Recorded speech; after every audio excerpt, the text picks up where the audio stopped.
Hi, I'm Alex and this is Tank Tested. Today we're looking at a freshwater tank that has plants with colors that you'd normally only see in saltwater corals. I mean, look at those colors.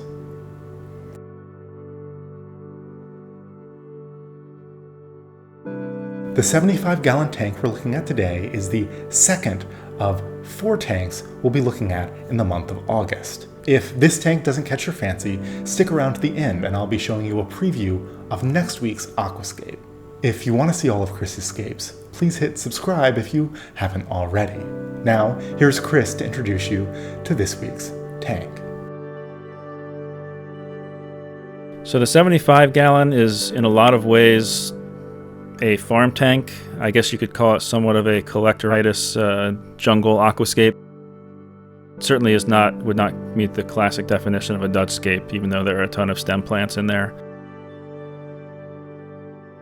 It's hard for me to pick a favorite plant in the 75-gallon right now, but I definitely have some plants that I enjoy looking at. I think the Limnophila aromatica mini that is kind of going from the front to the back. I really like how that's growing in that tank. Has decent color. I've seen it in a lot of other tanks where it's really just a green, bland plant. It also stays more mid-level under that light, so I can use it as a hedge. Just an overall, I think, a solid plant.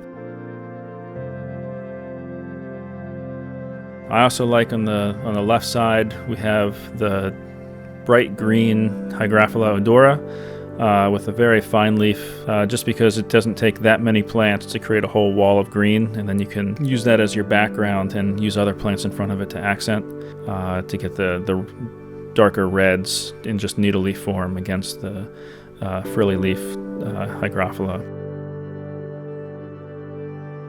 I've always been a fan of the Rorippa aquatica, just because it's an odd-looking plant. It reproduces off of dead leaves, so you'll find new ones floating around. It's a neat rosette. It doesn't get too big, and has a different look than anything else that you typically see.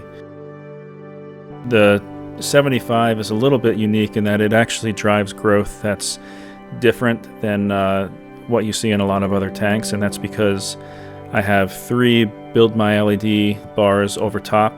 The par at substrate is roughly 300 to 350, which is excessively high. I'm going to step in here for a second. Chris mentioned his lights. They are Build My LED lights, and they look kind of like this, but this is only at about 10%. This is what a Build My LED light looks like, and Chris has 3 of them. Together, they have an output of about 300 par at the substrate level and about 1,000 par at the surface of the water. Now, if you're not familiar with par, it's a measure of light output in the wave range that plants typically consume it. But to really understand what 300 par means, keep in mind that a typical high-tech aquascape has a par at the substrate of somewhere in the 50 to 120 par range. So this is more than double the high end of what a high-tech aquascape uses. That means Chris is kind of playing with fire. Because Chris is so good at balancing light levels, plant mass, CO2, and fertilization, he's able to push the light to a higher level than any entry-level aquascaper should ever attempt. That's why the greens are brighter and the reds are much more vivid.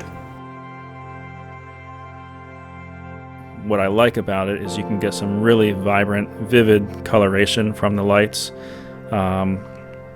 deep reds, and you can also get growth patterns where plants grow more compact and sometimes even will creep or more recumbent than you will in other cases. So it's a matter of figuring out and kind of seeing how plants adapt, and then knowing that when you want to use them in a scape, you can understand if you want them to act one way, what your light levels need to be versus in another.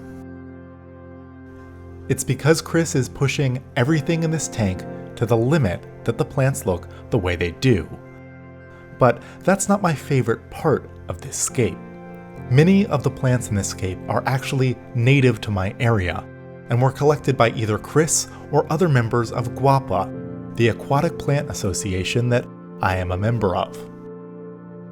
The native plants come in because doing annual collecting trips in the spring, summer, fall, when it's warm enough to collect, is a lot of fun to go out with friends and see what you find in the environment around us. We've been pretty successful finding some pretty interesting plants. To be able to find something in your backyard, have it turn out to be something interesting, something different, something that's particularly applicable for aquascaping, it's neat because it has a story behind it. Some of the more successful ones, in the back right, we have Ludwigia ex lacustris, which is a natural hybrid of Ludwigia brevipes and palustris. That's an excellent background stem plant. I guess some other oddball ones, there's a spiky kind of grass or reed looking plant that's a Juncus subcaudatus that we got last year that's growing pretty interesting. It's not a fast grower, but I think it could have some potential. A number of other Ludwigias, Ludwigia polycarpa, which is a nice creeping kind of mid-ground. I think if you trimmed it aggressively, you could potentially even use it to add color in areas of your foreground. We have some oldies but goodies, some Bacopa caroliniana that has a lot of color there in the middle on the left, keeping a Maryland variety of Proserpinaca palustris, which looks more like a Myriophyllum than it does the Proserpinaca that we're used to seeing from Cuba, which is in the trade. There's quite a few other native plants that are in the tank, but those are probably some of the notable ones. But before you go out and collect your own plants, the next part of this video is really the most important part. Right, so it's very important to know when you're thinking about taking plants from the wild that you know the laws of the area that you're in. In most cases, unless you have prior permission, that precludes collecting from state parks, national parks. And you need to make sure that whatever you're collecting is not endangered or threatened in any way, because you don't want to in any way have your hobby adversely impact the ecosystem around you.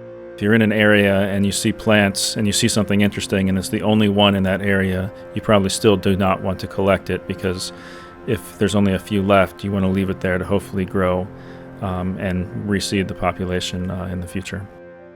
If you'd like to see more of this aquarium, I've left a link in the description with almost 30 minutes of footage, and I'll link it in the inslate of this video as well. So that's the second aquarium in Chris's fish room. Now, as promised, here's a preview of the third. I'll see you next week.